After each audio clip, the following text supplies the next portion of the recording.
My name is David Adès.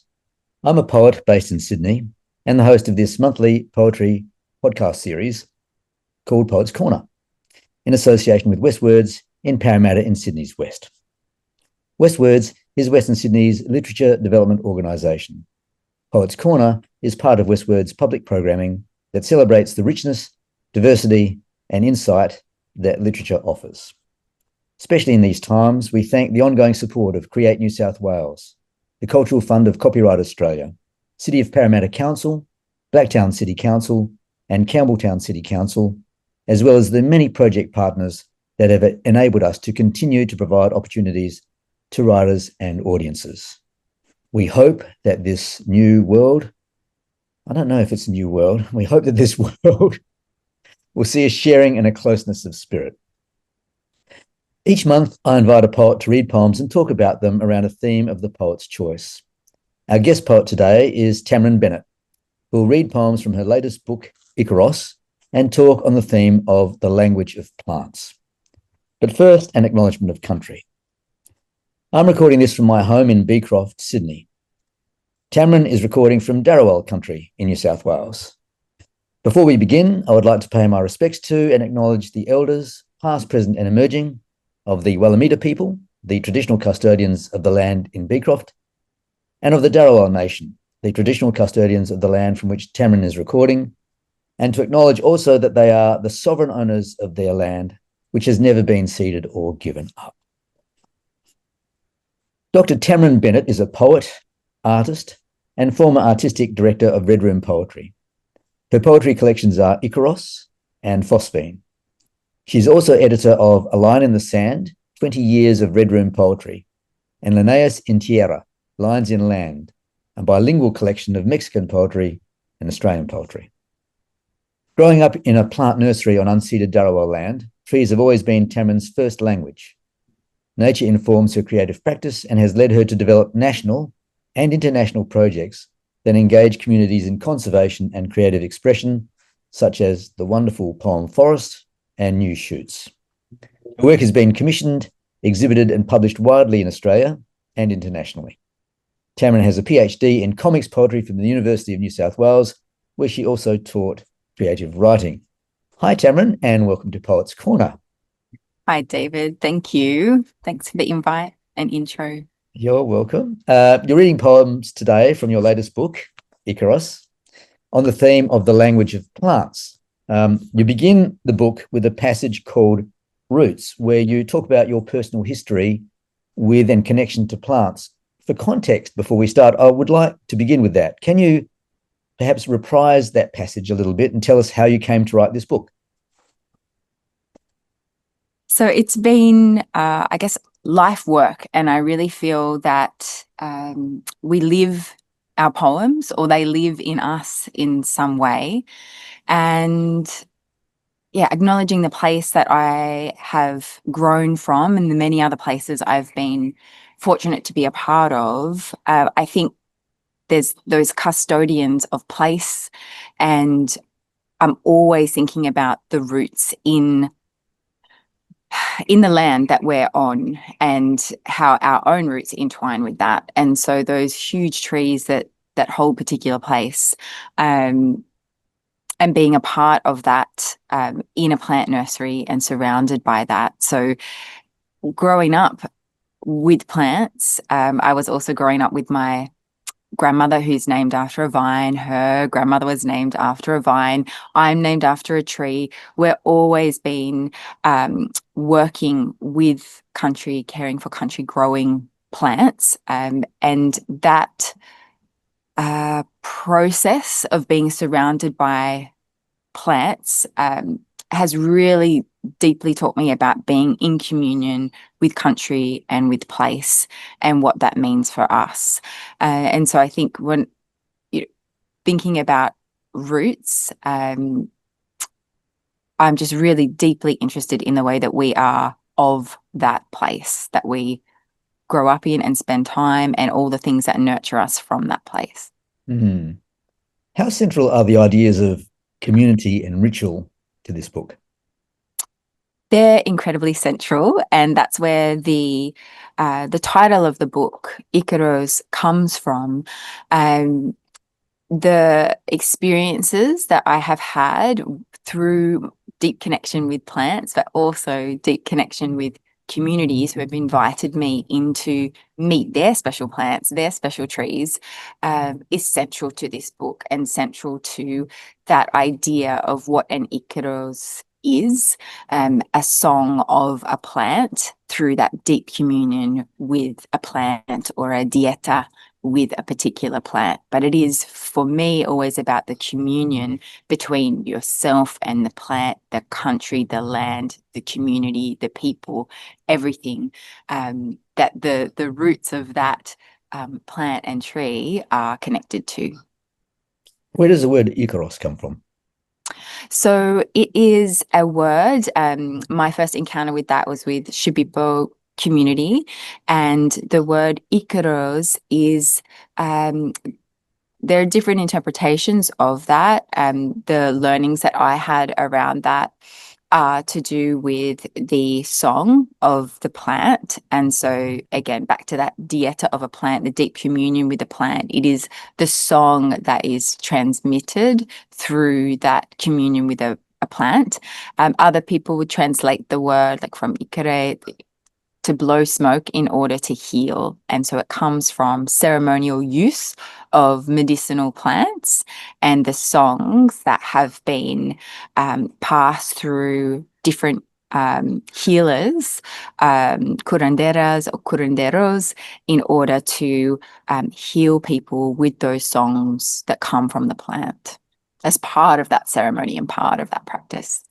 I was going to say it's not a particularly Australian thing in a way.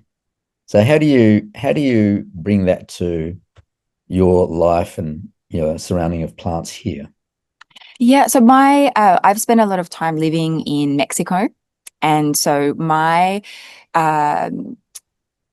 connection of that deep communion growing up with plants all the time, always feeling that they are deeply connected to us in multiple ways, through diet, through the pages of our favorite books, all of these things, all of this organic matter, all of this medicine is always a part of our life.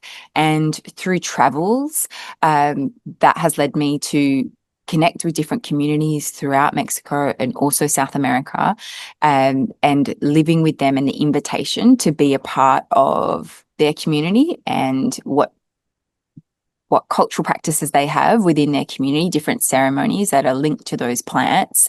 I feel incredibly grateful for those invitations, the same way as different communities here might invite us to meet places that are special to them. And in those places, there is often plants or trees or some connection that they will have with place. And so for me, the Icaros is the communion, the song, the story of a plant that may or may not be considered medicinal. I feel the time with plants, there is always something healing about that process. And so for me, yes, there are some poems within the book that are specific to communities with ceremonial practice tied to a particular plant. There's also a really big, wide practice of people that commune with different kinds of plants, like elderberry or dandelion or anything that is medicinal healing to them. It doesn't have to have that larger ritual to them. So in the work, I tried to think about all of those connections with plants and places that were healing and medicinal, no matter where they were in the world, and where I was fortunate enough to be a part of that community or meeting those plants. Coming to your theme, I'm really intrigued by the idea of plants having language. I mean, I understand that they communicate through a sophisticated system of chemical signals and sound and electrical signals and signals through root systems and fungal networks. Is your theme referencing that, or you're writing about something else? The theme is also referencing that. Yes, absolutely. And I feel that when we talk about communication of different creatures, living things, human, non-human, the languages of those creatures are different. And so when a bird sings, like, what is that form of language? A really wonderful mentor, Darren McKinney, asked about, the whale song. Are they singing, or are they speaking poetry out there? Do we know the languages of these plants? And I think where I became quite interested was also with the work of Monica Gagliano, an incredible scientist, looking at the communication of plants. And some of her research has shown that plants have memory. So the different types of plants that you can experiment with, that they close up their leaves with a threat coming near them, and then they remember that dropping them is the threat, but over time they realize that isn't the same threat as what they had perceived, and they remember how to adapt and change their behavior around those things. So I feel like communication and language for plants is so wide, so vast. I don't think that our own human communication is just limited to language. As a child, I couldn't hear, and that delayed multiple things in my world. And so when I think about language, I think about things that are beyond speech, beyond hearing. That's my interpretation of what languages can be, forms of communication. So yes, it is that mycelia, the fungal network beneath the ground. It is those the chemicals in the way that the plants are talking to each other through insect contact, or whether it's a bird that is singing and that opens the pores of a particular plant. It's the sound of the water being sucked up through the xylem in the tree itself, and that particular sound that's emitted that humans sometimes can and can't hear depending on the device that's used. But are the trees talking to us in a language that we understand? English, Spanish, what language are the trees using? And for me, the Icaros is that translation. So often in the Icaros, there will be their sounds that are coming through. They're not words as we would understand them. And that was one of the really interesting things about publishing this work. It's something that I asked originally, like, can I include that in the book? And Vagabonds and Michael had said, not sure about that. Like, how is that language? And for me, it's sound. It still is a language. It's just maybe we're unable to translate that as humans. Mm-hmm. The book's divided into 4 sections, and you'll be reading poems from all 4 sections of the book, respectively titled Marrow, Ritual, Remember, and Matter. Can you tell us a bit about your thinking behind each of these sections? Yeah, so what I was really interested in is the history of entanglement between humans and plants. So long ago, what was our common ancestor? And I think, it's hypothesized that there is I think it's Luca, like the last universal common ancestor, or that we branched out and off from. And so I was thinking about, the remembrance of that in that section, remember, but also the relationships and everything that underpins the way that we commune with the natural world, and the way that we've lost touch with some of those things because of the ways that we live now, or some of us have, many of us have. And in Marrow, thinking about, what is that essence or part of us, that I don't think there is a single cell organism now that is the same as, those billions of years ago, but it's hypothesized that that's where we are all descended from. And so I think I was interested in what's that commonality, and why do we create these distinctions between ourselves as human, non-human, because of the voices that we do or don't have, the voices that are missing from trees, the voices that are missing from animals when it comes to policy and other things that are decided for these entities that are, I would say, just as sentient, more sentient, and, you know, have existed for so long. Yeah. I regard Icaros as a concept book, where all the poems and the artwork, which we'll come to when we get into the poems, in it are connected and integrated, so that in a sense, it is its own ecosystem, its own little forest. The titles of the poem are in the body of the poems rather than separated at the head of them, so that the poems can be read both individually and as part of a greater whole, just like individual trees in a forest. I'm using the metaphor. And you've explained to me that the poems were typeset in InDesign as they respond directly to the artwork, and that the artworks themselves are also composites of images that then respond to the page. So the book is presented with all its components as a unified whole. What are you trying to convey to readers by creating the book in this way? That's such a great question, David. And you're right in the concept of it. I'm really interested in the concepts of more conceptual art in general. And sometimes our ideas for something are better than the execution of it. But it does flow through from my earlier work in phosphene. And that work, yes, could also be read as a whole or could be read in separate sections. I really like that metaphor of the ecosystem that the book is creating. So I think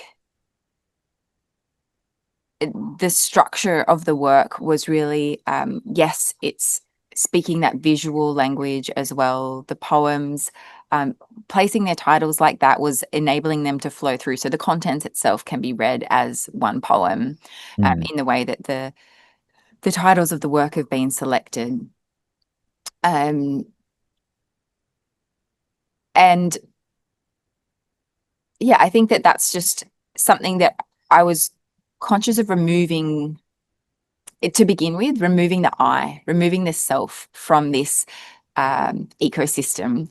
And that's where I started. And I had some mentoring along the way from Jacqueline Suskin. And when I began the work, I'd actually was really fortunate enough to have a Martin Bequest scholarship, and I'd gone to Kew in London and was in the Botanic Gardens and very deep in the science of plants.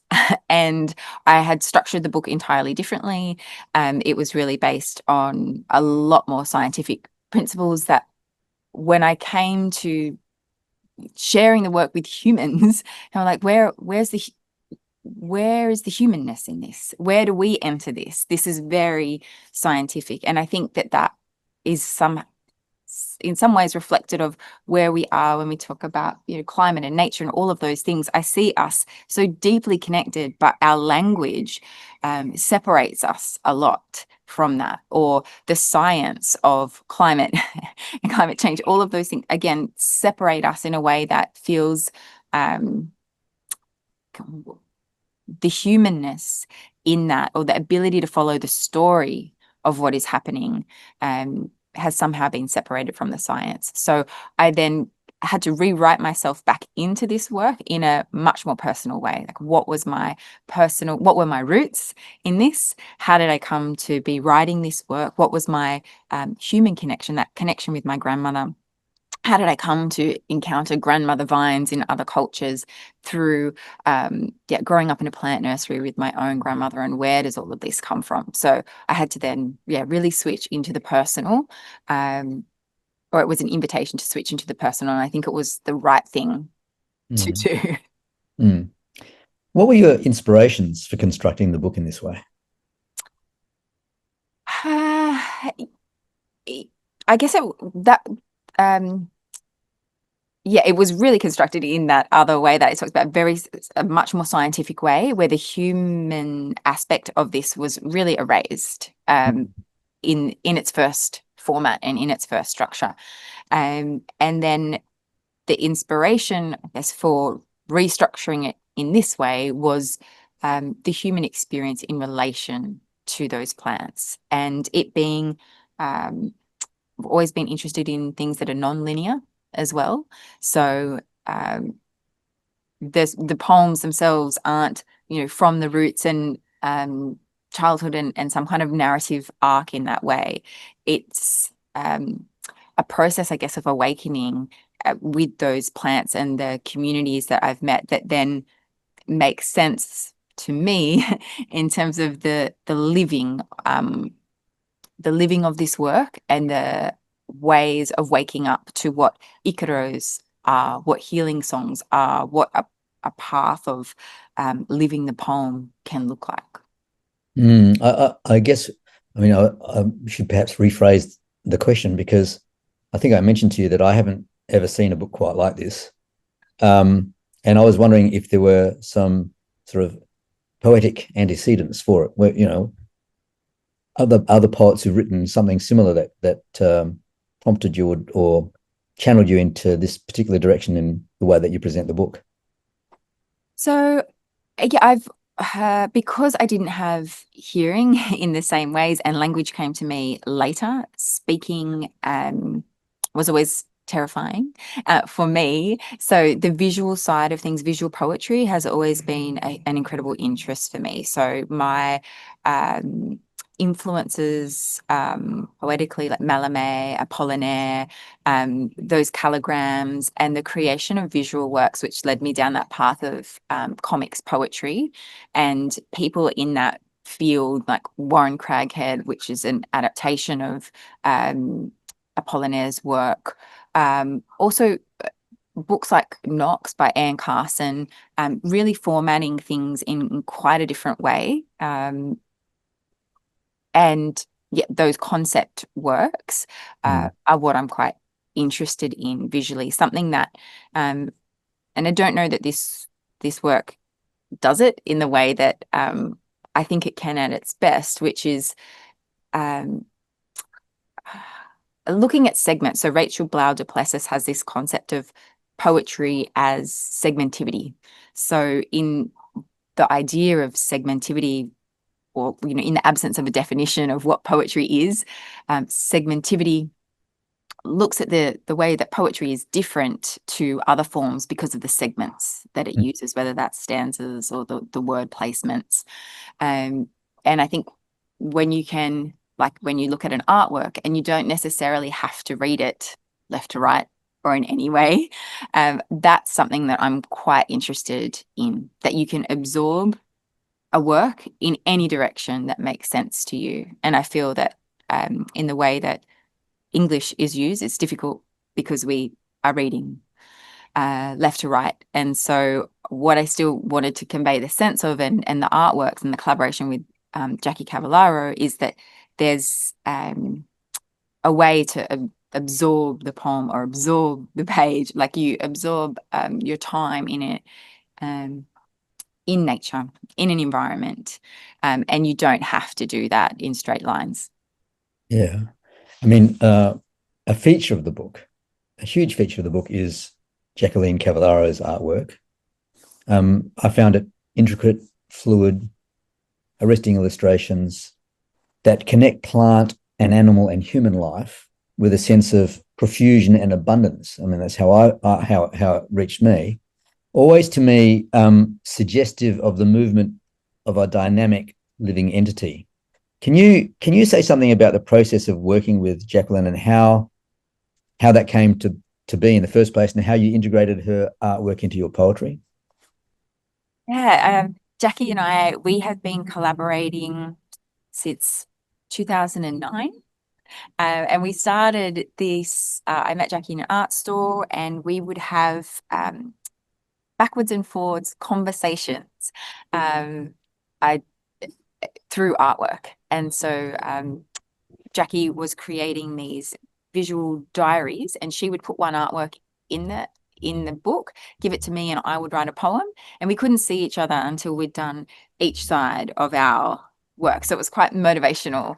And that's how our relationship began. And we created a number of these visual diaries where her artwork would respond to the poetry that I had written and vice versa. So I was really interested in ekphrasis as a process, and then, extending that as far as we could in the collaboration between us. So we've been collaborating since that time, and Jackie's artworks are also in Phosphene, my previous book, and that was also an immersive installation and exhibition which had poetry on the wall, Jackie's artworks all throughout it. There was interpretations by performance artist Tamara Elkins, and then also Guillermo Batiz creating these or using some of the works which we called a plant symphony, the recordings of plants through that learning that we had done with Monica Gagliano, Dr. Kim Rittman, and other people that really helped us understand how to scientifically commune with plants and be able to translate that into ways that humans could hear and understand. And so that was back in 2016 that we did that work. And then thinking about Icaros, it was again the living of this poem. So a series of poems, I was in the world living these experiences. And when it came to putting them into a book, I asked if Jackie would create artworks for those. And so I sent her the text with and some of the ideas around that. And she created each of these works in response to the poems. So each one is this ekphrastic exchange. So rather than, the writing of the poem in response to the artwork, this time it's Jackie creating the artwork in response to the poem. Wow. Okay. I think we better read one. Sure.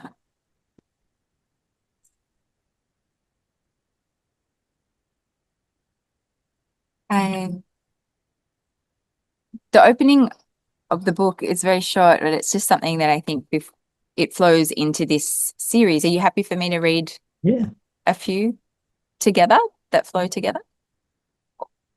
I don't know. We had a list. We had okay. How do you want to die? That's how you must live. What are the seeds in your heart? That's the tree you will become.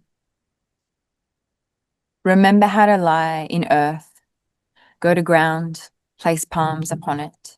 Speak your name, inhale. Carve a mold from the clay that made you. Cast yourself inside and quiet the voices. Ear to adenine, ancient harp of microbiota, our shared folds of DNA, older than division. Honor the scars to heal the wounds. Taste the dirt that births mountains, spore and bone. Fungi in the belly, infinitely twined. These are your roots. Learn to listen. Yeah, so that was that little intro, and the first poem, which is titled To Heal the Wounds, but that is a line that appears in the poem. It is impossible for me now not to feel the earth is wounded, and that humanity is also carrying enormous wounds. And it's pretty well understood now, isn't it, that much of this stems from our disconnect with the natural world, our loss of groundedness, if you like. Is that what you mean by your opening line, remember how to lie in earth?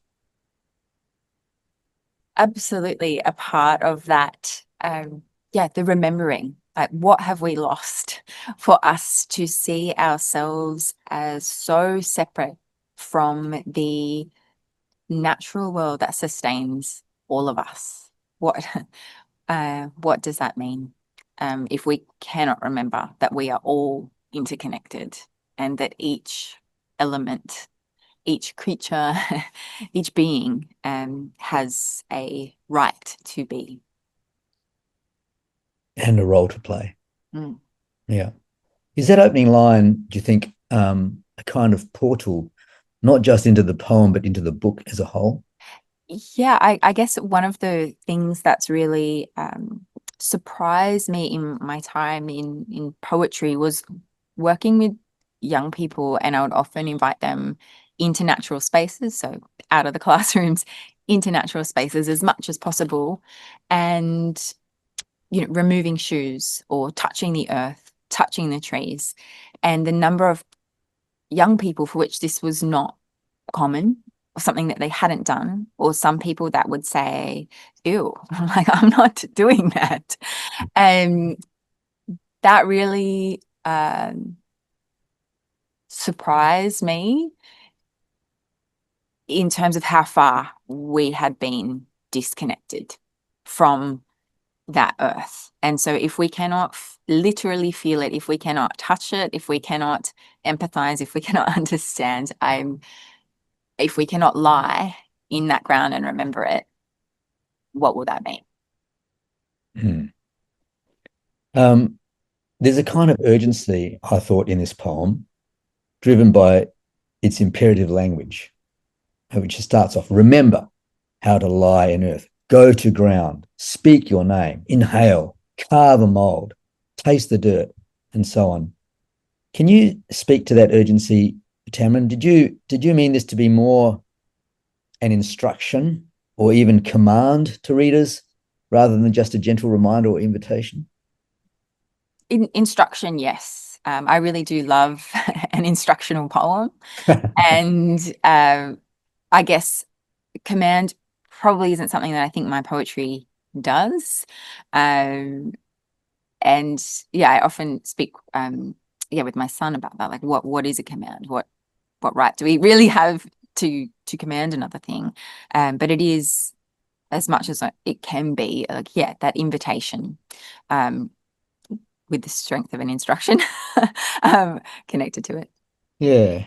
And you say, honor the scars to heal the wounds. Are you implying that if we don't individually and collectively do this, there can be no healing? They're going too far. Yeah, I think every person's process is different, but if we do not recognize the reality and the truth of the past and the situation and the place where we are at, then I question how we heal if we cannot see. The last line, learn to listen, is almost an admonition. It seems to me that listening is not taught anywhere anymore, and that it is a skill that's been undervalued and to a large extent lost. And you'd see this, in social media. Every platform for communication has become a pulpit, and everyone on those platforms is shouting to one another, and no one is listening. What do you think poetry can do in this space? I think poetry can do a lot because it provides that place where we can be in quiet in either our process of creating that or receiving the poem. So in order to, I think Ruth Stone has a description of, the poem arriving and coming to you in a way that it comes like a storm. It's approaching you and you're running to try and get inside to be able to write that poem if you're a poet or a writer, but also as readers, that we can be listening in that practice in relation to what the poet is saying. And then I also think about something that Ali Cobby Eckermann shared, and I guess that sometimes the sparseness in her poetry, which I really appreciate. And she talked about the sometimes we have a lot of questions and we want to talk a lot. And when you start to have the answers, you become quieter. I don't know that I have any more answers, probably have a lot more questions, but the process is learning to listen to that world, to that natural world. And that requires something beyond language. And if we're talking all the time, even on a walk in nature, we're not listening. to what is around us. Yeah, I love that Ruth Stone story. I think my understanding of it is that she's thought these poems are just floating around, and you have to be attentive, otherwise you'll miss it. And if you miss it, someone else will get it. The poem is not yours. You're just the interlocutor, if you like, that sort of that catches the poem. If I don't know that I agree with it, but it's a lovely idea. All right. Would you like to read another one? Sure. In the desert you are yet to know, we died.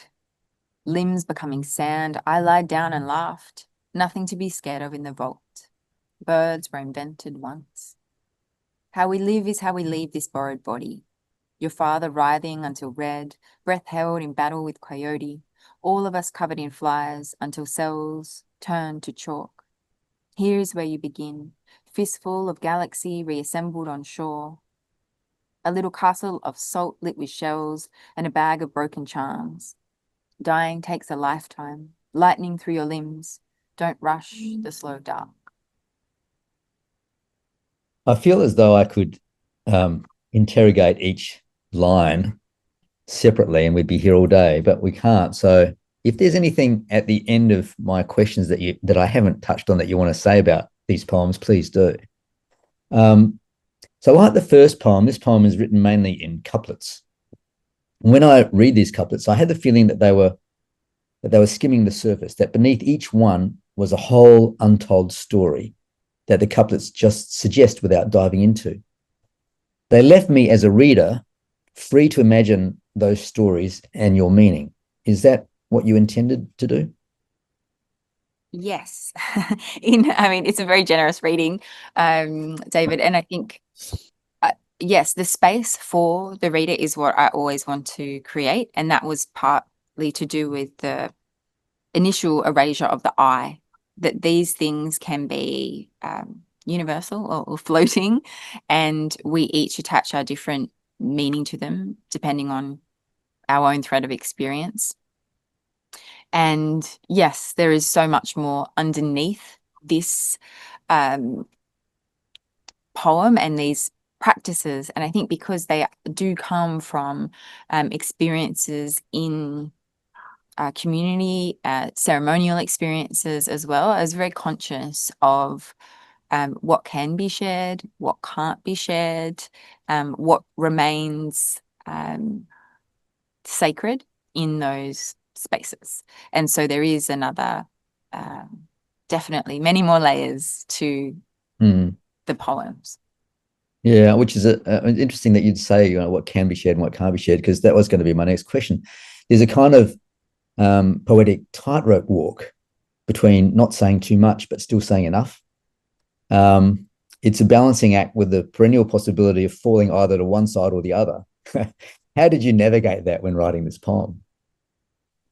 I'm sure I fell off many times. So the poem comes from an experience, and there's references, to the Seri lands in other places and in other poems, but it's an experience of a place called Valle de Quino, which is in Sonora, in Mexico, in the desert, and it's there's particular practices there that are related to ceremonies, and so it's some of these, like the language of plants as I see it, and the language in these ceremonies is also that connection of human experience through plants as a strand or a whole other translator into universal experience and connection. So we go in with our own specific experiences, intentions, whatever it is, and within our own bodies. And then through that ceremony and plant and communion, we are teleported. We travel into other places that are much more, that are interconnected and beyond language. Mm-hmm. As I read this poem, it seemed to be all about dissolution, about the lifelong process of dying. As you say, dying takes a lifetime. Juxtaposed in among that is the central couplet of the poem, "Here is where you begin, fistful of galaxy reassembled on shore." Can you say something about that juxtaposition, about, if you like, the binding of beginnings and endings? That experience for me in that desert was, I guess, being slingshot into the stars, and out there is where I really felt that, like I met a future being that would be a part of my life, that's referenced in this work. And so it's their beginning, and at the same time the grieving, coming back into the body and this life of all the things that have made you, particularly when it comes to ancestral experiences and energies and those lineages, and particularly my grandmother. And so coming back into the body in a way that is full of gratitude for everybody that has cared for you along this pathway of your life and existence in order to live. I think poetry is always reaching for something, whether it be clarity or understanding or insight, trying to make sense of the world in one way or another. What would you say this poem, and perhaps more broadly this book, are reaching for?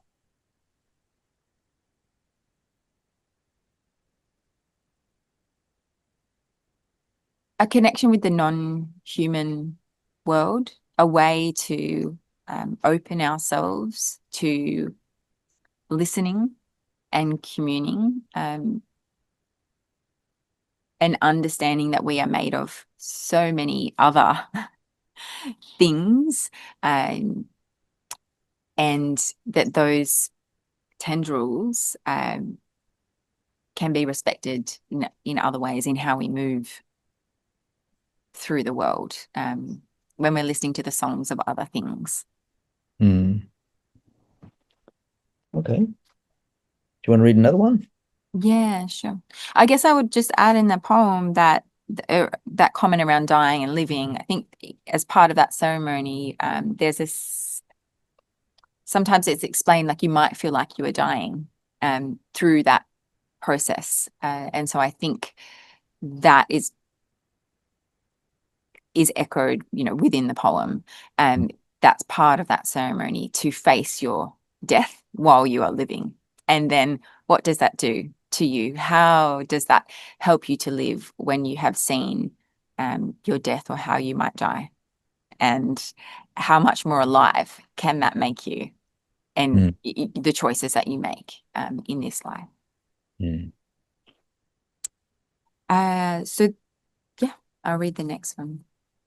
Bury these words where quartz rests like fossils in the creek.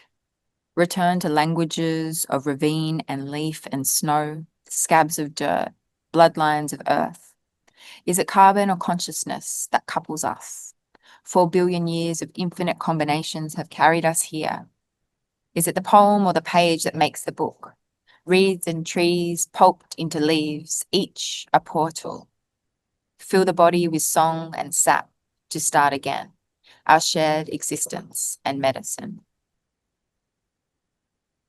So Tamryn, I recently recorded a podcast with Libby Hart, and on her theme was poetry as portal. And here we have a poem where each leaf is a portal, and it seems to be a similar idea. Reeds and trees pulped into leaves, going back to the days of writing on papyrus, through to Walt Whitman's Leaves of Grass, through to every book made from plants. In the pre-digital world, the world before my generation, the recording of written language and nearly all human knowledge was done on plants. Is the portal here referencing that interpretation, or is it also, as the end of the poem suggests, referring to the medicinal properties of plants? Both. Yes, it's definitely, again, that interconnectedness of our knowledge streams with trees and plants. So where our knowledges have come from throughout time, and the way that the role that plants have played, from sustenance to medicine to knowledge holders. They're everything that housed and became all of these structures, so that our existence could be. And then what do we give back to that world? The beginning of the poem urges us to return to languages of ravine and leaf and snow, to draw close to the natural world. But it seems as though we're becoming more and more removed from it, as you've already mentioned, as more of the world becomes despoiled and urbanized. We're losing an intricate part of ourselves, an integral part of ourselves. How do you think we can reclaim that? Something I think about all the time, and I guess you're back to that example of when we lie in the earth or we don't. Do we take those moments to connect with this dimension that we are a part of, this world that we are within, this planet that we are on? Do we choose to connect, or do we go further into a digital world? And those questions of where we're at now and where our consciousness will sit, whether that sits in an artificial world, a different form of synthesis, or again, is it another form of divide, or will there be some way that we are able to reconnect because of those technologies? Mm-hmm. I want to go back to the line, learn to listen, in the first poem that you read, because this poem seems to be about that too. And maybe the whole book's about that, about saying our lives and the lives of plants are interwoven, inextricably linked together. And it's important for us to be aware of and to understand this. Are you worried that despite all our learning and knowledge, we have become a culture of forgetting? And that your poetic voice needs to draw this to our attention, that we need to stop and think about such things?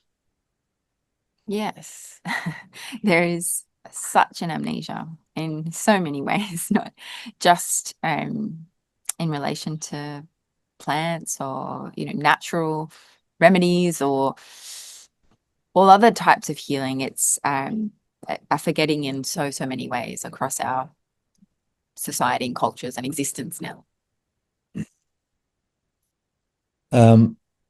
There are two questions in this poem. Is it carbon or consciousness that couples us?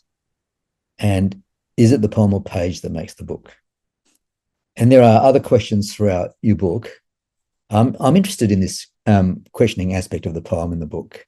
Are these questions you are asking of yourself as well as of the reader? Are they questions you are wrestling with and trying to make sense of, or do you simply want us as readers to pause and reflect each time we come across one? I think all of the above. Yeah, it's I think any question comes from asking myself that first. It begins there, and then I guess that's what I'm interested in the role of poetry to do. Its ability as provocation, and how that's interpreted by each person is up to them. Like the answers that come are potentially different to all of us. So it's not, it's, the choose your own adventure. It's different ways of. Yeah, it's not prescriptive. There is a sense of renewal in the last lines. Fill the body with song and sap to start again. Is this in part an allusion to the tenacity and resilience of plants, how they keep renewing whenever conditions permit?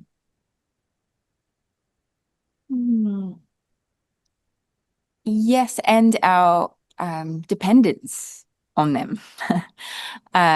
So we are so entwined. I guess I would challenge people to, think about a day where they haven't had part of their day hasn't depended on a plant. I mean, maybe in a deep fast, but we are breathing. We are like everything that we are doing is connected to plants in a way that we have forgotten or ignored because of the perceived silence of that world. And so, yeah, this very shared existence. Yeah, it's just something that is so critical to me in that understanding. So you would have sat there and watched the Lorax back in the day and thought, oh my God, this is where we're going. Yeah. Okay. Anything else you wanted to say about this poem? No. Okay, let's get on to the next one. And these are all poems from the first part so far. We're just reading poems from this section, Marrow.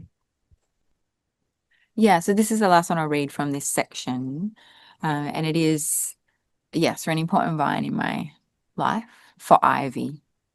Find the vine in darkness, a ladder of weeds, the cord to come down, a birthmark, a broken map, curse of curiosity chewed from my side. Stitches bind us in sleep as surgeons remove rusted parts and their memories.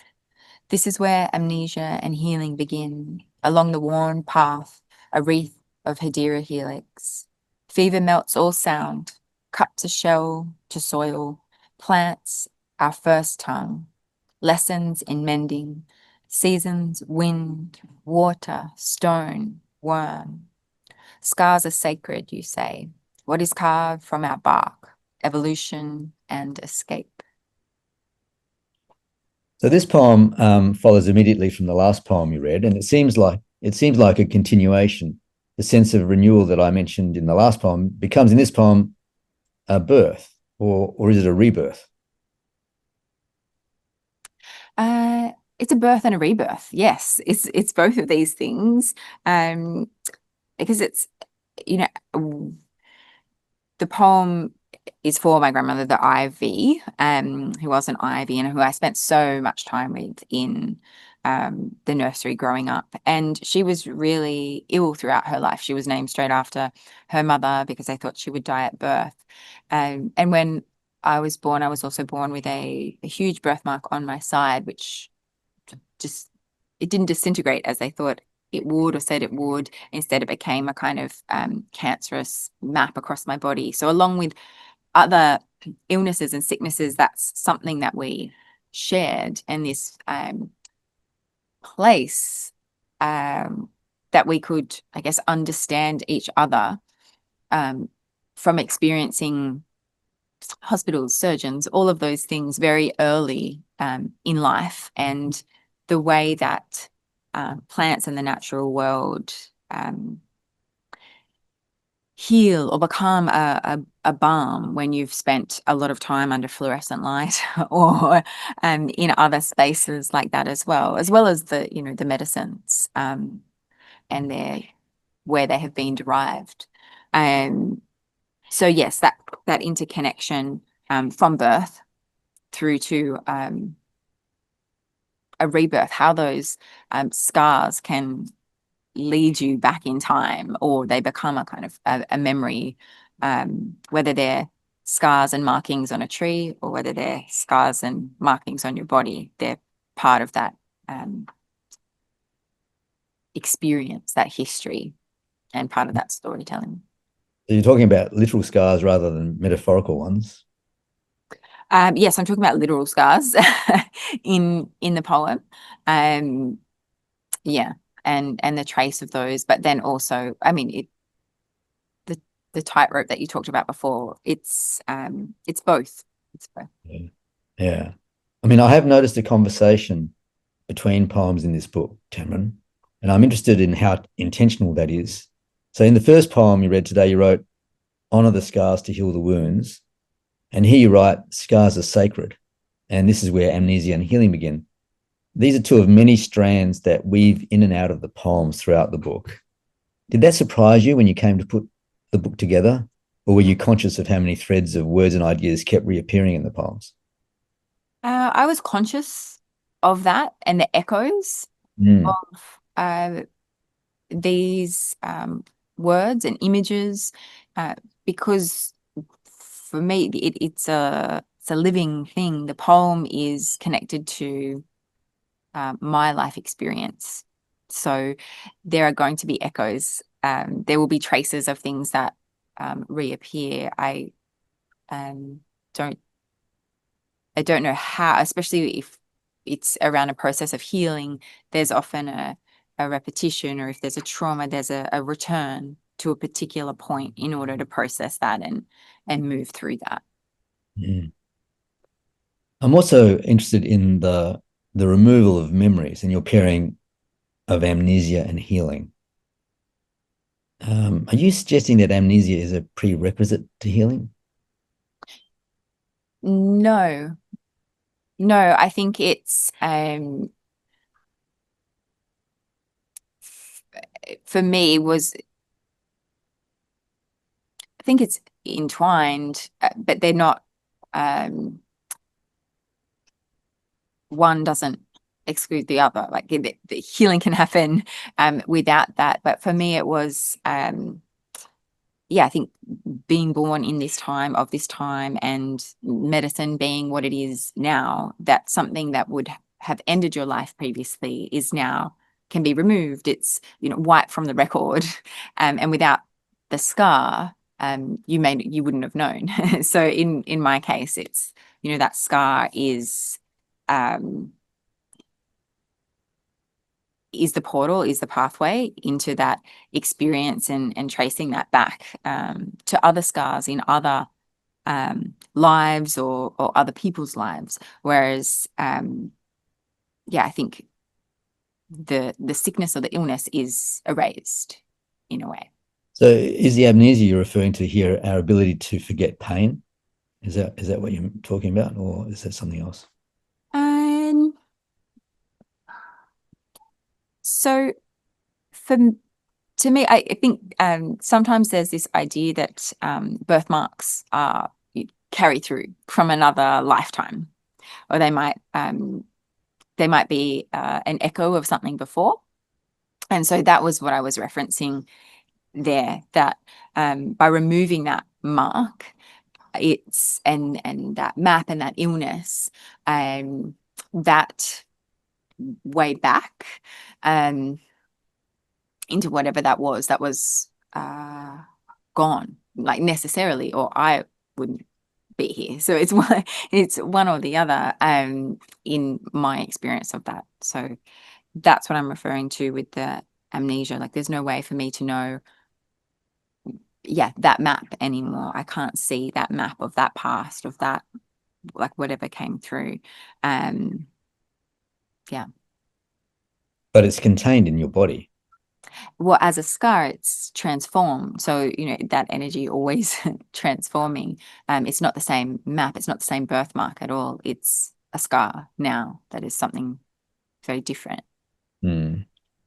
Now, I know that poems should speak for themselves. David Stavanger was very clear about that last month when I had a podcast with him and asked him one too many questions, I think, um, and should not be explained. So you don't have to answer this question. See how I'm phrasing it. But was there a particular evolution and escape in your mind when you wrote this poem?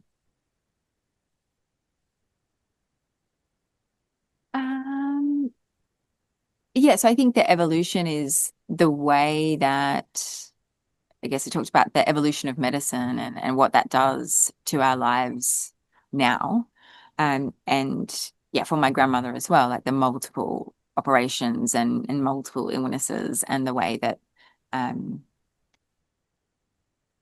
medicine, surgery, all of those things intervene in that process. And then the point at which you um, choose um, how you choose, as much as you can, to live or to not in these spaces.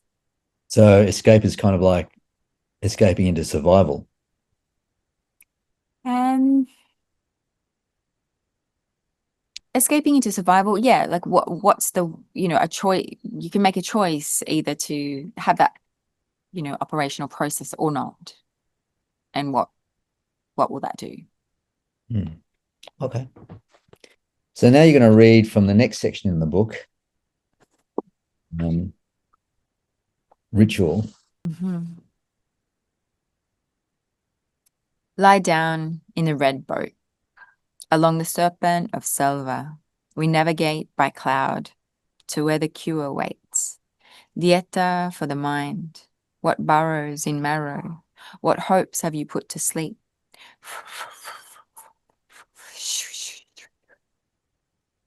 Medicine songs, ancient as jungle. We're passengers of the plant, the dying, the deaf, and addicted. Wrapped in net, Ayanman asks your intention. Holds a fuming stone in a basket of shadow.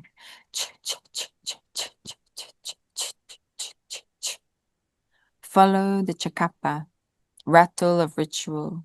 Drink the vine to know the pattern of all things. Dressed in wind, curandero blows green tobacco to heal. Releasing invisible animals, dead smells, monkey grit. We leave our bodies behind. Drops of water on webs, strings of reality giving way to fire snake.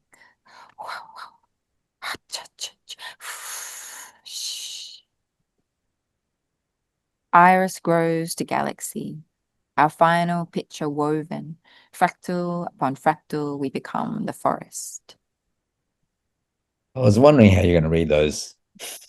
And they're not easy to read. I was trying to read them. Thank you for that. That was great.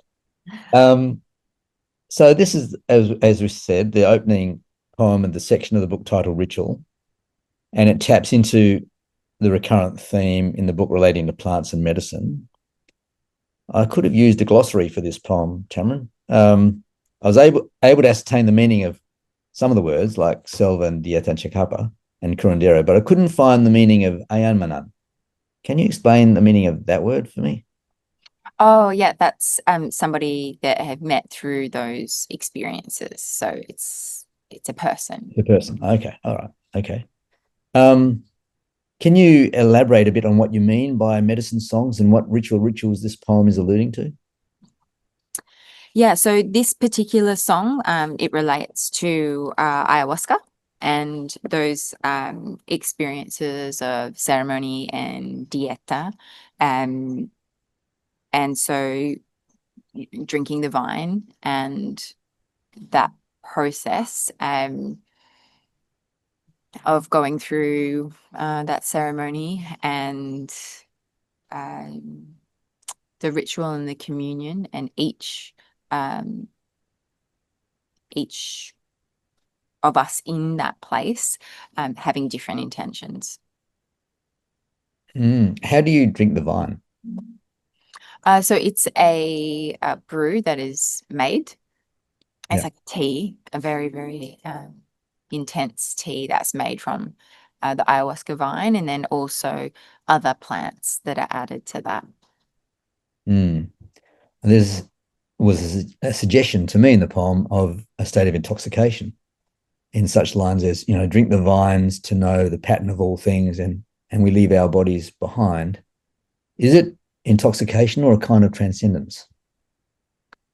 I wouldn't call it, intoxication. It's not been its purpose. Its purpose has always been medicinal and for healing. So it's not intoxication in a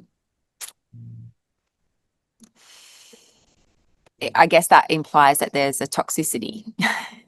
And yes, I mean, the plants and the history of usage is something revered and respected in the way that it is done when it is done, with deep communion of those plants. Like its whole purpose is that connection with those plants and the wider web of existence that it's a part of. So is it a sort of transcendence in a way, or is it an epiphany? Yes. What, Yeah, yeah. I guess it depends on each individual's experience, and I couldn't speak for others.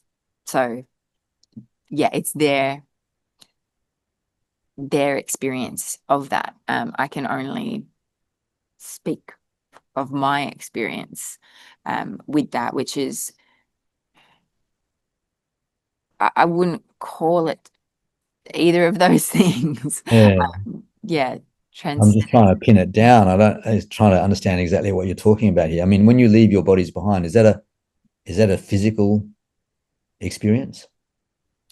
Yeah, I guess in that way you could say transcendence. So yeah, you're beyond the body into I think wider forms of consciousness. So you're not tied to anything rational or limited by what the body and in our thinking minds can understand or comprehend. We move beyond um, that dimension and reality into something that's I want to say it's beyond human comprehension. It is part of that, but the language doesn't exist um, in those places.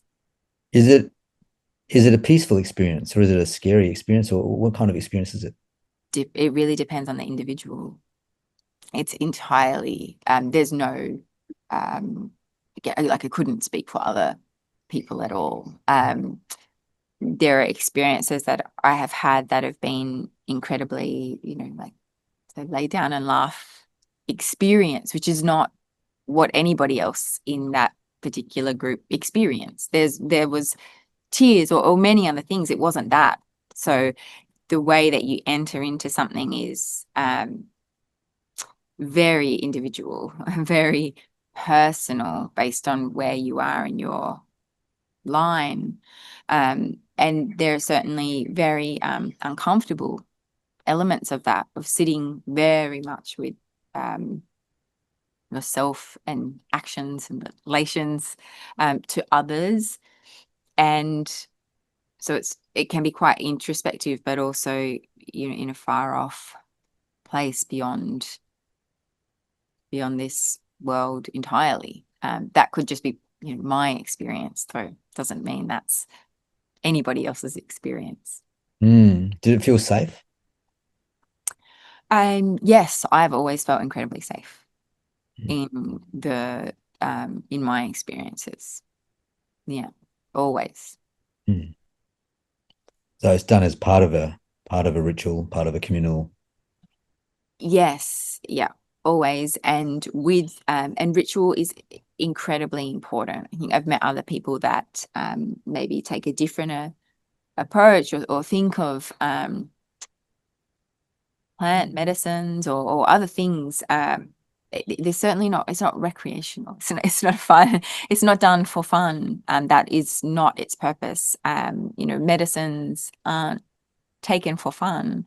They're yeah, or if people are doing that, it's normally an abuse of that substance. That medicines done correctly are for healing. And the plant medicines are no different. And I think, that understanding that our medicines are often derived from plants. These are just, Yeah. medicines that haven't been, the pharmaceutical industry's taken a different. Yeah. Yeah. How's it determined that you might need to have it? Again, up to the individual, the calling or the communion with plants is something very, very individual. For me, plants have always been a part of my experience since I was quite young. And so my communion with plants, all different kinds of plants, I've always found them to be healing, whether it's, sleeping in a tree, my sleeping in a tallow tree, which was really my go-to place as a child. Like that for me, that tree has a song, has a feeling, has deep, deep connection. So each, that thread of communication with a particular plant is part of that whole medicinal experience for me. And then there are particular plants that obviously have particular properties that do particular things. The word iris in the line "iris grows to galaxy" I thought was wonderfully ambiguous. I initially read it as that part of the eye that controls light entry to a vision, if you like, where the whole galaxy is visualized within the eye. But it can also refer to the Greek goddess of the rainbow, a messenger between gods and humans, and to a colorful flower symbolizing royalty, wisdom, and passion. Were you conscious of all these meanings when you used it? And did you want to leave the meaning ambiguous, or did you have one particular one of those meanings in mind? I think you're it was to do with the eye and our way of seeing. Yeah. Okay. There was all that mystery there and you just solved it for me. I think that's why David probably said, yeah, too many questions. So let the poem be. I mean, I'm happy to answer them. I ask questions all the time. So yeah. The final line, "we become the forest," is interesting to me. Are you referring to a state of being where everything is integrated, where we move past the barriers we have created between ourselves and the forest? yes. And yeah, what happens when you lay down and remember, and all of those things that are within us and interconnected. I think that these experiences really dissolve the self as much as it's an individual experience, because you're beyond the body and a lot of the places that ego is held, it's not like an immediate it's not an immediate thing that happens. It's a process of reflection and connection over time and shifting.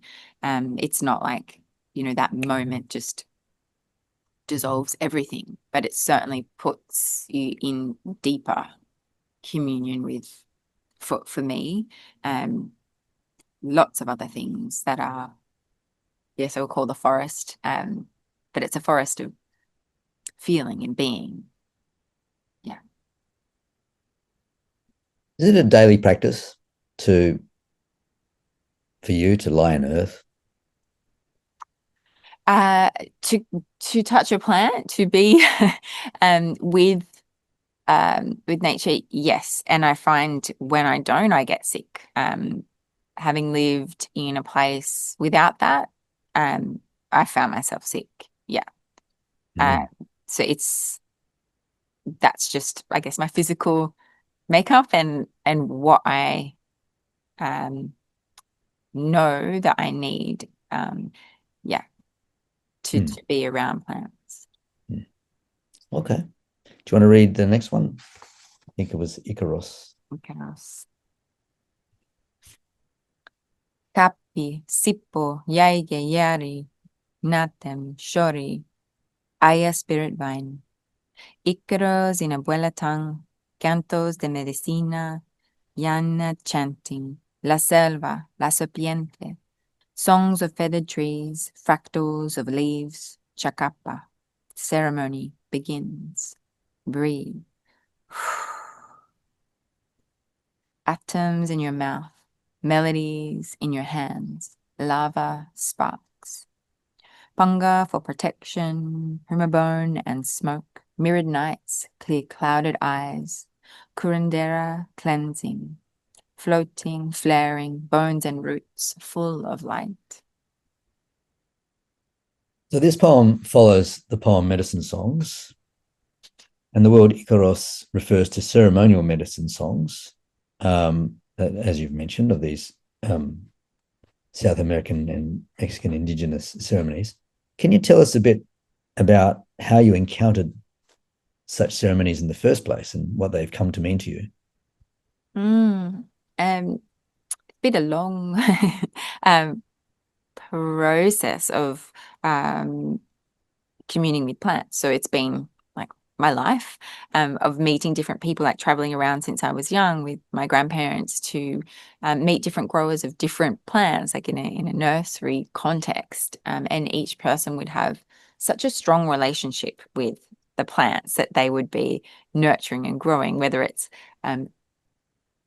camellias and people being so passionate about this. This is their entire world and life, or violets or palms or whatever it is, that there are people that are so deeply connected to plants and place. And so that was my entire childhood.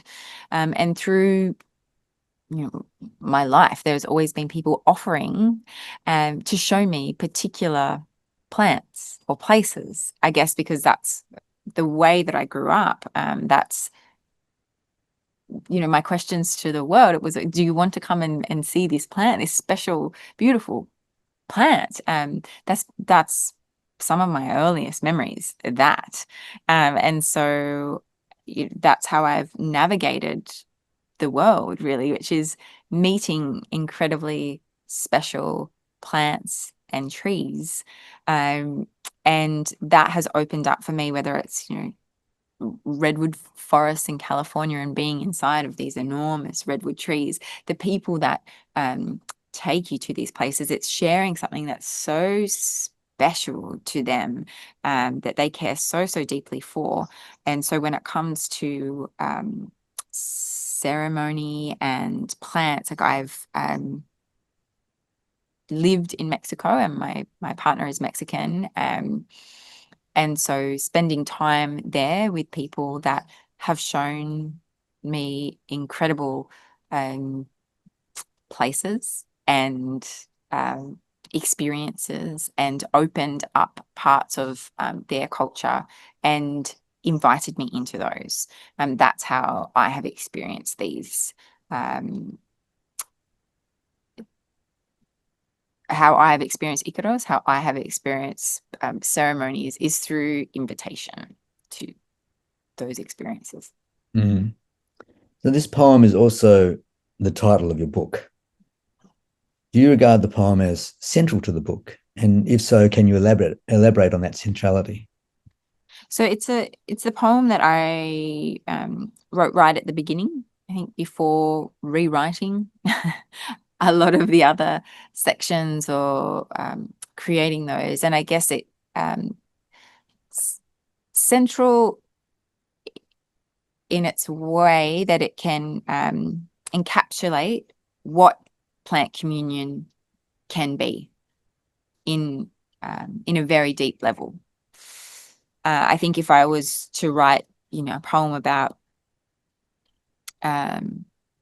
violets or something else, it wouldn't be able to communicate, even though the history of plants, or through science, there might be much older, the orchids. If I was to write a poem about the orchids, which, appears in here as well, the pull of the orchid, and the orchid being one of the oldest plants, and there's the relationship between fungi and orchid and all of that history, it doesn't have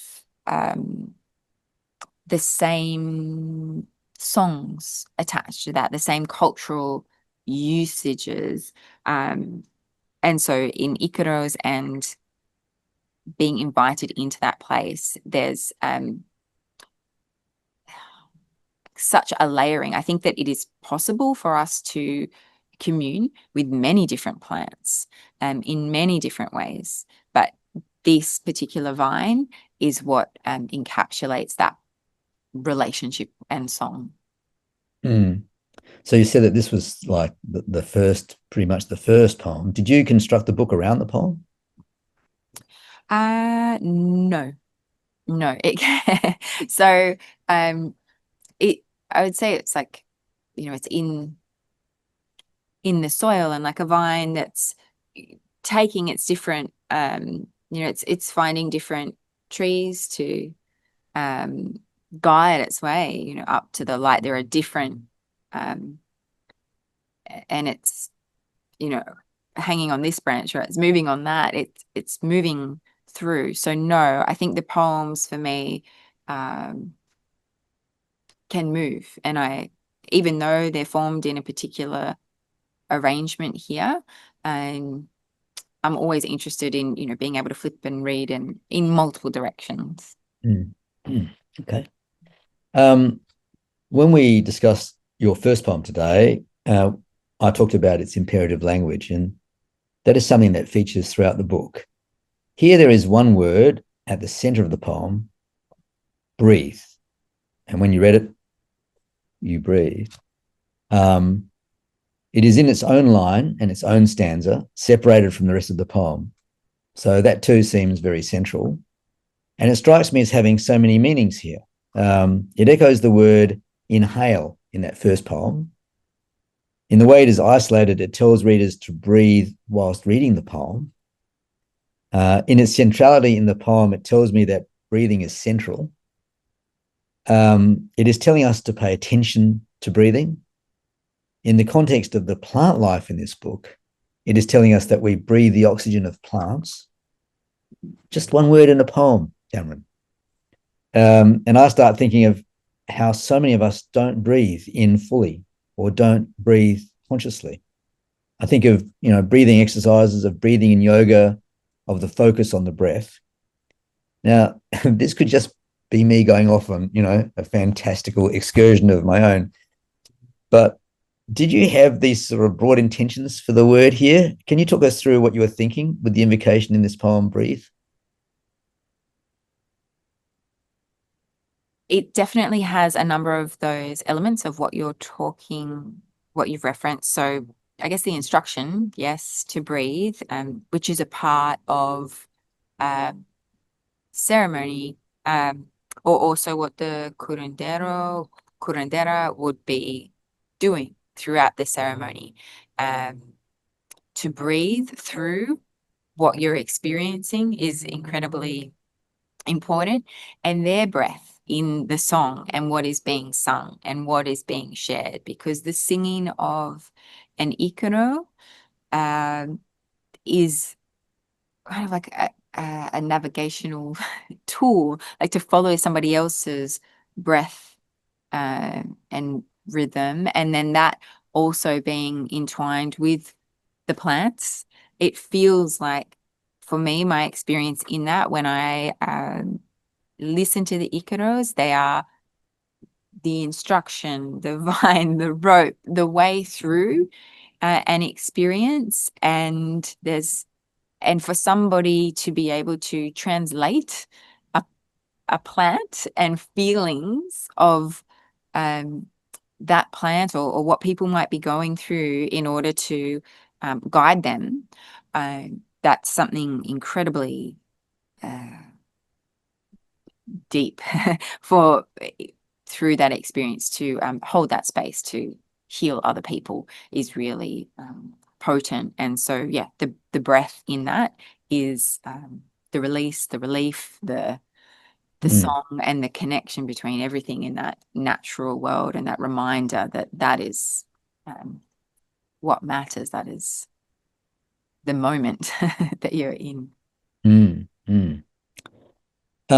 Is this poem and the book as a whole trying to communicate a kind of mystical connection to the natural world, or a mystical experience, to remind us both that the world is part of us and that we are part of it, that it has things to teach us and ways to heal us?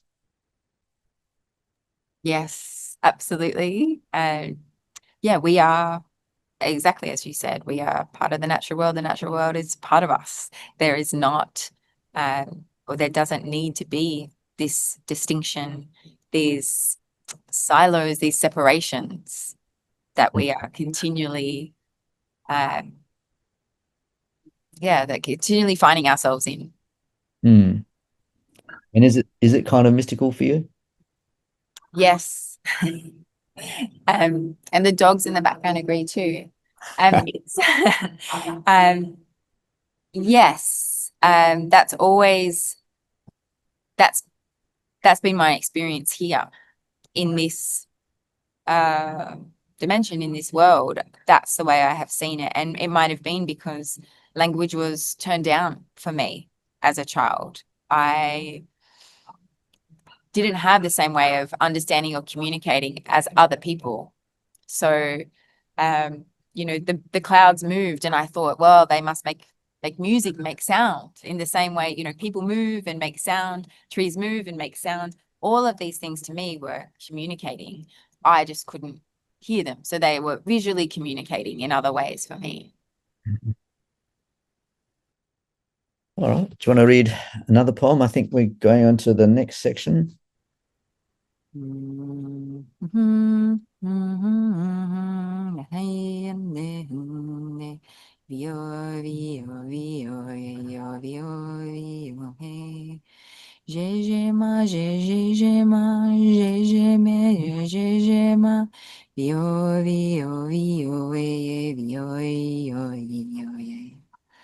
Mazatec Mountains, beneath the stone of sun, sparrowhawks and foxes circle the pines. Ground speaks, a voice from the other world, tells us to taste the deities of dirt, the little things that make us cry. A book below the water, immense with origin, singing since the beginning and before, burns on your body. From fire we are all born, blow smoke to salve, herbs to cleanse and cure, curandero of spirit and medicine. Vio, vio, vio, he, vio, vio, vio, jejema, jejema, jejema. So one of the things that permeates this book is references to song. And here we have song bookending the poem. Can you talk a little bit about that? It's really central to those experiences of healing, ceremony, ritual, medicine, and song is a part of that. And so for me, like I said, the songs or the way that they are sung, they're not words as we would recognize. Yes, there are words woven into the songs, but there are also breath, expression, sound, and the way I understand that in my limited understanding of things is that these are echoes of the natural world and sounds that come from the natural world or messages communicated from the natural world woven in with human language and other words. And so as close as we might get to plant languages translated into musical forms, that's how I interpret these songs and sounds of plants. I think there's a growing understanding that Indigenous cultures are repositories of a kind of ancestral knowledge and wisdom and understanding and perception of the world that is very closely linked to country. I feel as if the deities of dirt of this poem are ancient beings. Can you say more about what the deities of dirt refers to? Yeah, so these poems refer to mushrooms, hongos, manticos, like what so Maria Sabina, who's often spoken about as like opening the world up to psilocybin mushrooms and that experience that she had of experiencing mushrooms, magic mushrooms, as a very young child. Her communion with them was she would I think pick them with her sister and they would have them very, very young ages and so that those deities of dirt, like what comes through growing through the ground, that was the way that I was referring to what comes through. Yeah. Okay. So I'm your quintessential urban dwelling Westerner, and I read ground speaks, a voice from the other world, and I think earthquake. But is this ground speak something else here, and what other world is it coming from? So it wasn't an earthquake, or I figured I got that wrong. So, it could be the experience some people have. Um, the other world is, I guess, another way of saying, it's part of our world. But again, back to that language that people don't often speak that language of plants, or listen to that language of plants. So these, deities of dirt or mushrooms being a conduit for that awareness is what I was referring to. okay. Um, Nearly every ancient culture has a creation story. Is this poem and the lines "A book below the water, immense with origin," harking back to a creation story? Uh, I think there's also that, stories aren't always written down, and the book below the water was, I guess, a way of imagining that, it's like you say, the origin story is in all things. um, I'm, I've always wondered why. Yeah, I guess those stories are communicated in multiple different ways, often through song, and orally. And so the book below the water was that idea of something that we don't have um, access to in the same way. Mm. So there's a kind of mystery attached to it. I think it travels through particular cultures, and it's their book, their stories, that are held in their ways. And that was just the image that I had Mm. for a way that those stories can be held in other places. Yeah. So the oral tradition of storytelling. Yes, and also the earth tradition that a place might hold that story, Mm. or a plant or a tree or a river might hold its own story. If only they could speak, right? They do. We can't They hear do. They do exactly. we don't speak that same language. Yeah. Yeah. Yeah, I think they're speaking all the time, and that's often something I would, ask people. Like, do you think, like doing workshops with children, do you think the sun makes a sound? And mostly it would be no, because they're not hearing that, but we know that the sun makes a sound. Mm. There are so many things that we just cannot hear. Do the stars make a sound? Yes, they're making sound. They're burning, all of the time, but we just don't hear them. So all of these things, I feel, have their own languages. Plants, everything around us, we just don't translate. Mm. We've spoken already about some of the threads that weave in and out of the poems in the book, in references to healing and scars. Other words that appear and reappear are some of the words in this poem: cleanse, cure, fire. Can you say something about the significance of these words in the book and whether they lean towards the idea of ritual or other purification? Uh, in my experience, I've always been a part of those ceremonies. Is very fire's really important for cleansing, and yeah, different plants that are used in those ways. So, tobacco wasn't or isn't always used as the poison that it is in, other packaged forms. So it has other purposes, actually to cleanse or to remove other spirits or entities from a particular place. And so the cleansing, the curing, they are the intentions held in those places of healing. And I think there are different ways that, like you asked before, has that always been a mystical experience or magic? I think it's perception or experience or belief, and what do we choose to believe. And in so many ways,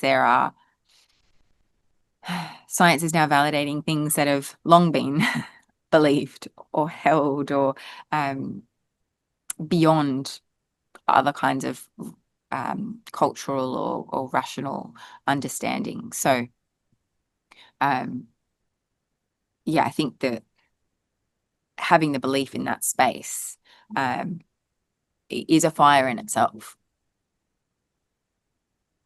And the blowing of smoke is another form of that transmission of fire into the person to cleanse that person. Yeah, as we have with our smoking ceremonies here. All right. Would you like to read another one? I think we're going into the section called Remember. You might need to remember that for me, David. Page 57. Also tumbleweed, I think. Okay. Pressing stories into night soft fur, we climb the telescope de la Sierra to watch Sirius. Your senses keen to chase no matter what the white dog says. All signs tumbleweed. Elegies sparking above us. The last remix songs falling in clusters. Weight of the stiff gulls, oil slicked and fallen to shore. They say the cause is solar flare.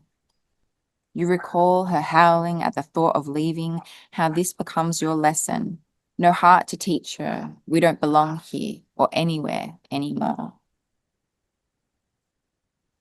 Well, you have the word elegies in the poem, elegies sparking above us. And I read the poem as an elegy for the stiff gulls all slicked and fallen to shore, and perhaps also for the white dog. Have I understood that correctly? It can be read in many ways and many directions, David. So I would say yes. I don't think there's a wrong answer to a poem. Well, is it an elegy for other things too, like for lost or forgotten stories, perhaps? Pressing stories into night soft fur. Is an elegy for those things lost and forgotten? Yes, I think it's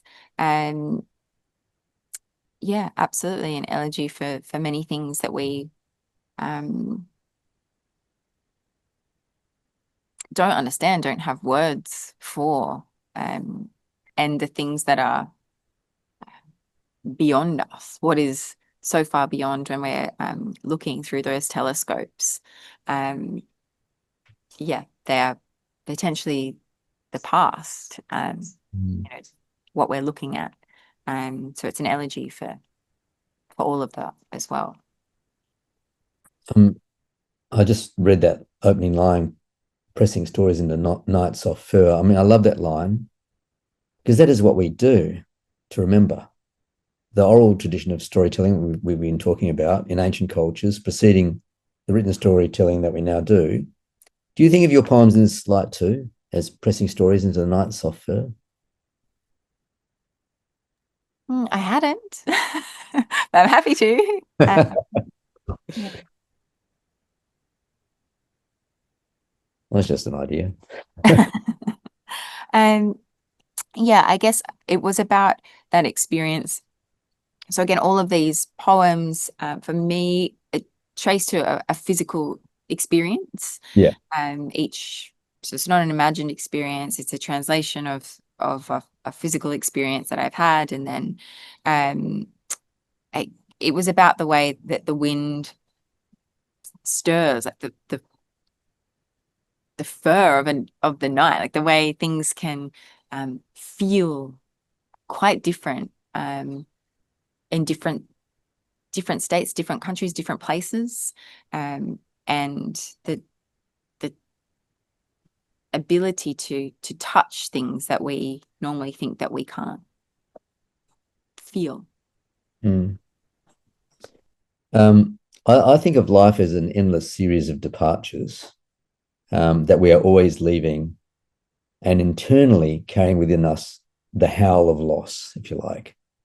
And that life is also an endless series of lessons. Can you speak to your thinking behind how the thought of leaving becomes your lesson?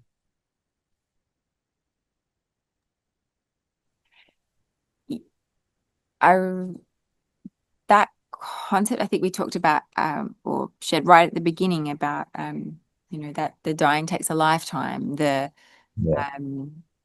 How do you want to die? That's how you must live. So this what does your departure look like, and what does that tell you about how you are living? Is that how you want to leave? And I think traveling with my partner in Mexico as well, it was always like, he would often dress for the end or the leaving, because any moment could be that. Any moment can be your departure. So how do you, are you conscious of that or not conscious? So this leaving is one of finality, is it? Not one of the many leavings that we do from place to place, from moment to moment. Well, I guess in what you're saying, this series of departures, there are multiple ways that death can happen. It's not always a physical thing. It can be an evolution. And I think you're saying that can happen all the time, and especially in a place like Mexico, death is absolutely revered, but the veil between living and death is very thin. And so the altars that are, ever present, the consciousness and the memory of someone is enough to bring them there. It's a transformation of energy in the way that maybe an ending is seen.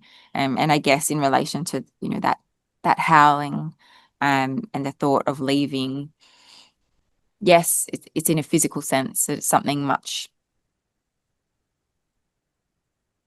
bigger, I guess, than that. Like, where do we belong?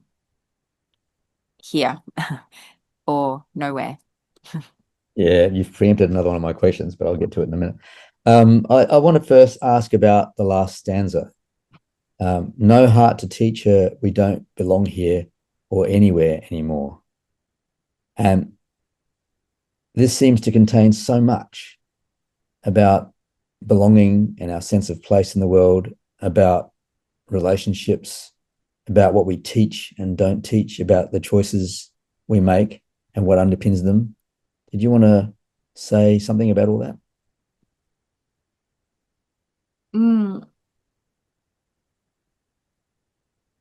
I guess, again, it echoes something that we talked about earlier, the listening, or the times to speak, times to be silent, and our role, and what lessons are ours to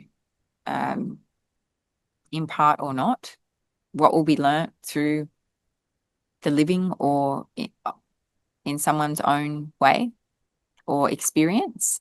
So it was about that, really. What is ours to share or not?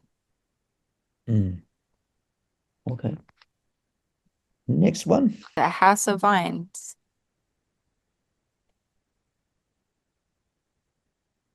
Green grows around us, a house of vines, thread of vapors, this glowing our undoing.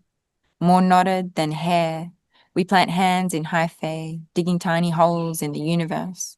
Constellations of carbon, mycelia buzzing below, slug, ant, stink beetle, tongues to the nettles, everything suddenly sense. We crawl towards the water. There are songs you want me to touch. Over here, over here. Auguries on fence lines we no longer ignore. Prints invisible in this field of thistle. Traces we won't make. Snakeskin a sign. The embers in your chest return to rivulet. Swimming in childhood until cold turns us indigo. Words tumbling through water, a coin stuck in my ribs. Where would we go? Back to mud? White rocks stacked on the horizon. There is so much more to see.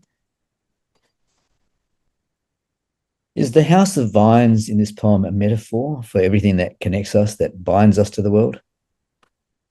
Yes. Yes. And also something that I love to do. I mean, I do still climb trees. I am often in tangled places, and I love finding those houses of vines, but then also what can be destroyed in the way that the vine climbs such strong trees and pulls them down. Like, what is that that natural experience of life, death, decay, entanglement? Mm. Well, I read the poem as having a kind of unifying theme, that we are part of a greater whole, and that only by engaging our senses can we fully partake of it. Is that one of its messages? Mm. Can definitely be one of its messages, David. Yeah. I don't know. I just go for the obvious. um, is it fair to say that one of the themes of this book, as evidenced in this poem with its reference to slug, ant, stink beetle, is to draw us back to those things all around us that we often fail to notice? Nettles, rocks in this poem, and so many other things named and perhaps venerated throughout the poems of the book. Yeah, drawing our attention back to their life force. The small little things that are all around us. Mm.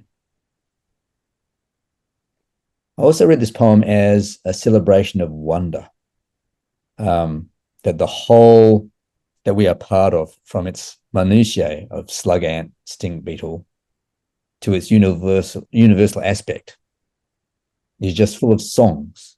You want me to touch over here, and that we really can't ever get enough of it, because as you conclude, there is so much more to see. This could be a kind of manifesto, really. And I think when we can bring ourselves to, or if we can, see through those other eyes in the best way that a human could imagine itself, as a spider, that, yeah, everything, their existence is so important in the web of all of it. And can that change our perceived role in that? Because we have the sense of human importance is I can't understand it. I mean, this is what we need our children for, because the first time they see a caterpillar, there's this wonder, and it draws us back to that moment in our life when we understood the world in that way, and we felt wonder at seeing a caterpillar. And each generation renews that sense of wonder in us oldies, I think. And then what happens when those generations don't get to see the caterpillars or those other creatures? Because, yeah, Yes, it's important. That's just the larger question of, what we do and what each action leads us to. And yeah, how we take responsibility for what we're doing. But to do that, we have to be conscious of it. Yeah. and All how right. do we get conscious? Yeah. Yeah. Would you like to read another one? I think now we're moving to the last section of the book.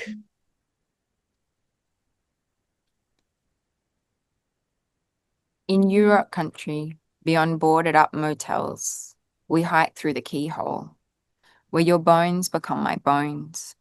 Redwoods more ringed than Saturn, each a portal. Arteries of the past, chambers ajar, we perch inside your burned altar. Hear the hum of fire and age, swallows returning to their nest. Blue luminaries in the hollows, oracles of the hanging world. Broken turrets and spires, staircase of fern and turkey tail, With each weary breath, they tell us to help hold up the sky. I wondered what the keyhole was. For me, it's a portal as well. So just moving through or entering a space, it feels to me like going through a gateway. And that was my way of explaining. Okay, I was wondering whether it was actually a physical place somewhere. And It is a physical place. There are many physical places, and some of them have gates, some of them don't.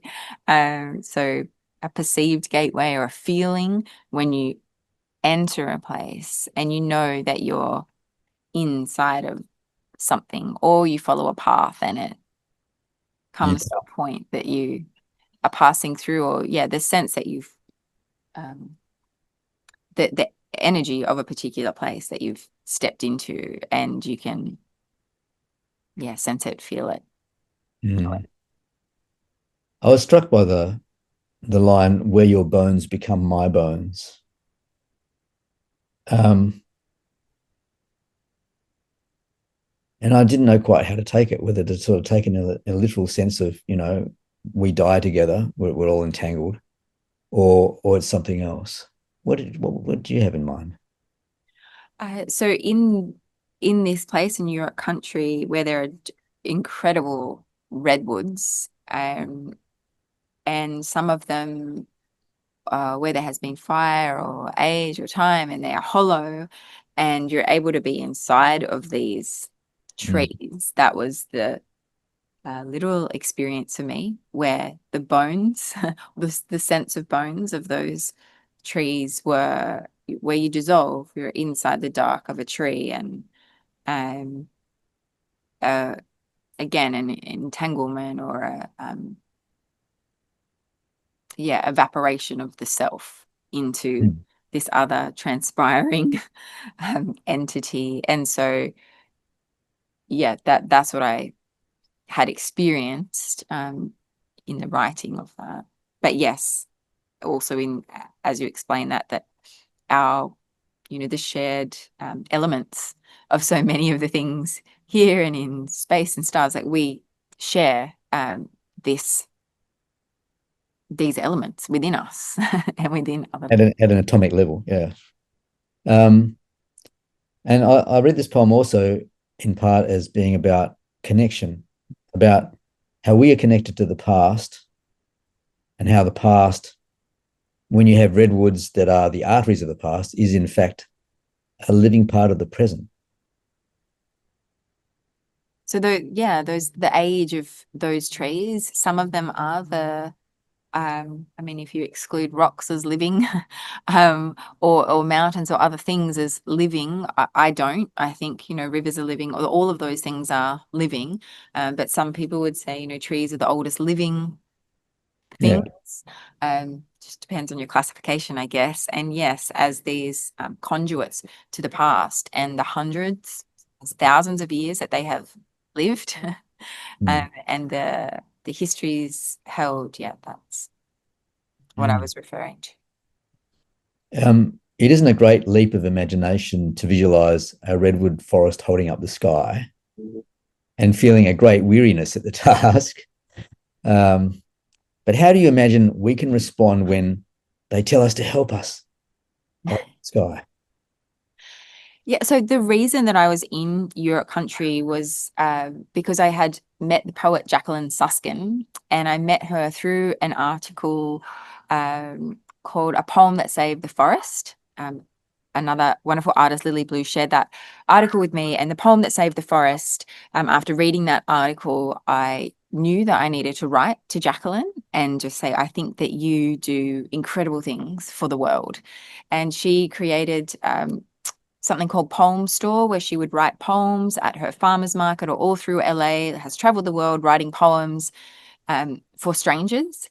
And one of the strangers that she wrote a poem for was Neil Eward, but she didn't know that at the time. He approached her in the farmer's market. She wrote the poem on the theme of being underwater, gave it to him and he said, "That's perfect. Can you write a poem for my wife that's passed away?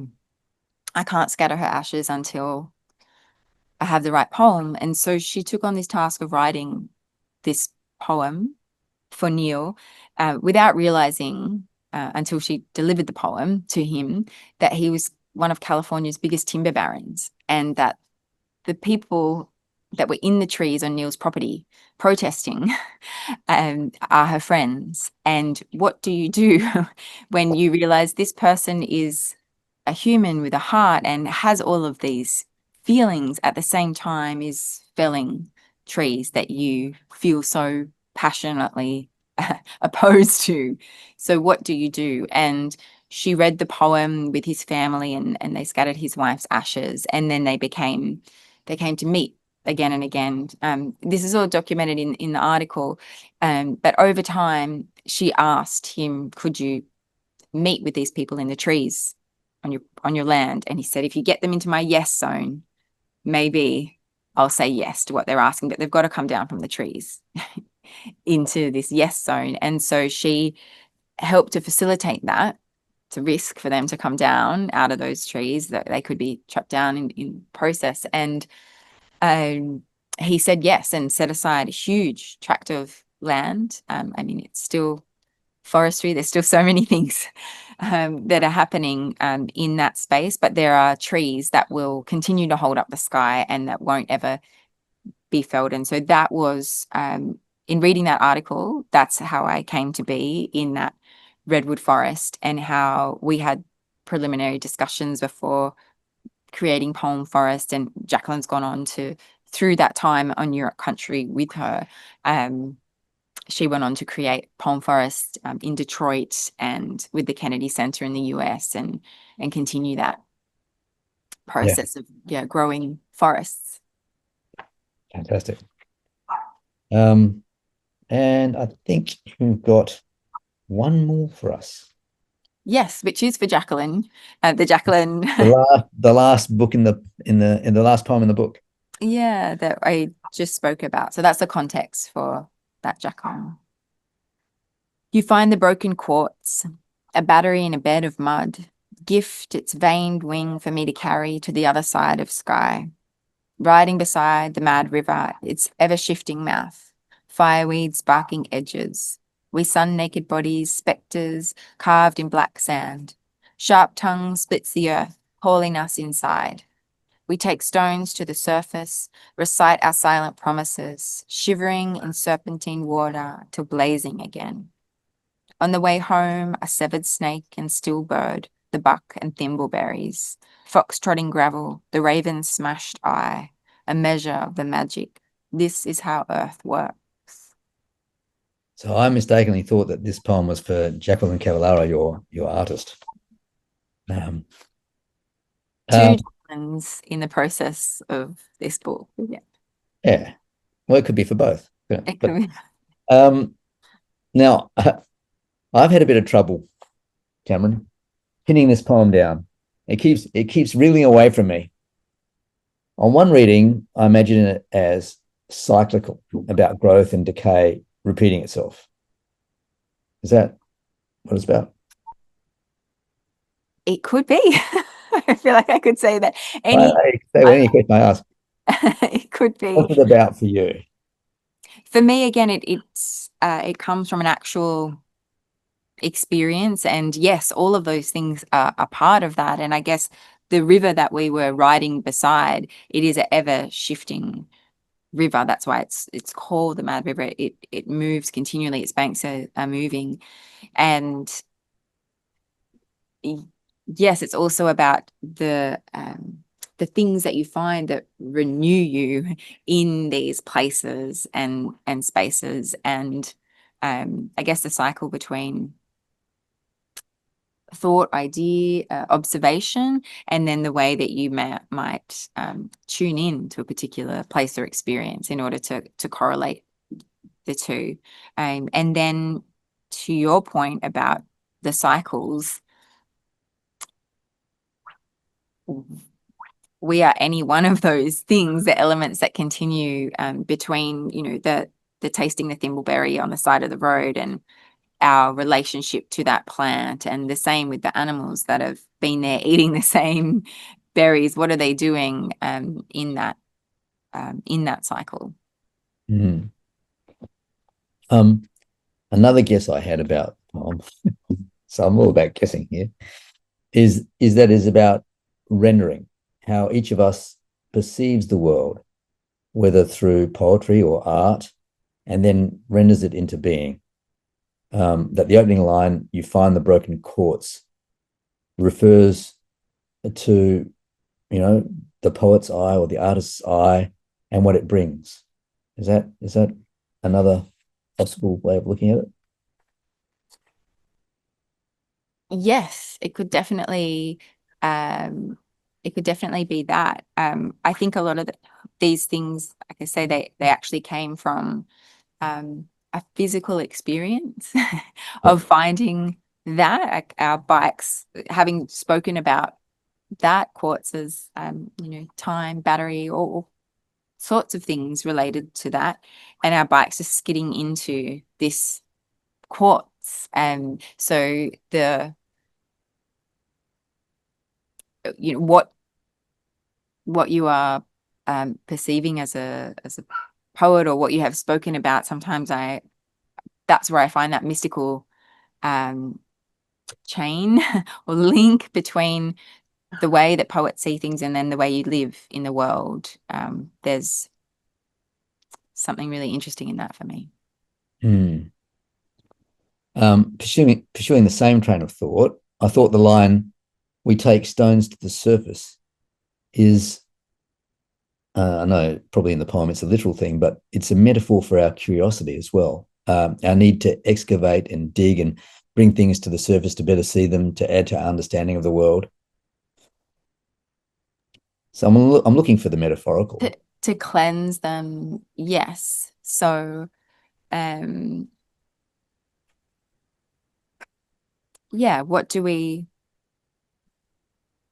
carry with us? What floats to the top? What stays with us through those waters, through those changes? I mentioned earlier what I saw as a mystical current in the book, and also the idea of wonder running through it. Is the line a measure of the magic, alluding to these things? Yes. Yeah. The awe, and to be awed by natural places, spaces. Yeah. The title of this poem, "This is How Earth Works," is both the last line of the poem and the last line of the book. What do you want readers to take away from this as the last line of the book? And well, I guess how we work with Earth. This is how Earth is working when we tune into it. It's working in this myriad of ways. And how do we want to work with the Earth?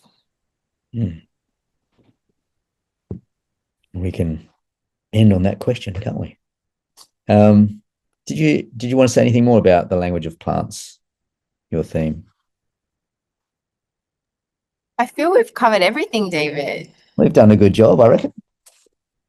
Thank you so much, Tamryn, for sharing a little bit of your poetry. And when we get this podcast, it'll show some of the images as well. So a little bit of your poetry and the art that goes with it, and your thoughts and insights, many insights on the theme of the language of plants. When this video is posted, it will include information on how to obtain copies of Tamryn's books, so look out for that. Poets Corner will return next month with Mark Roberts, reading from his latest book, The Office of Literary Endeavours, on the theme of the poetry of place, history and memory. See you then.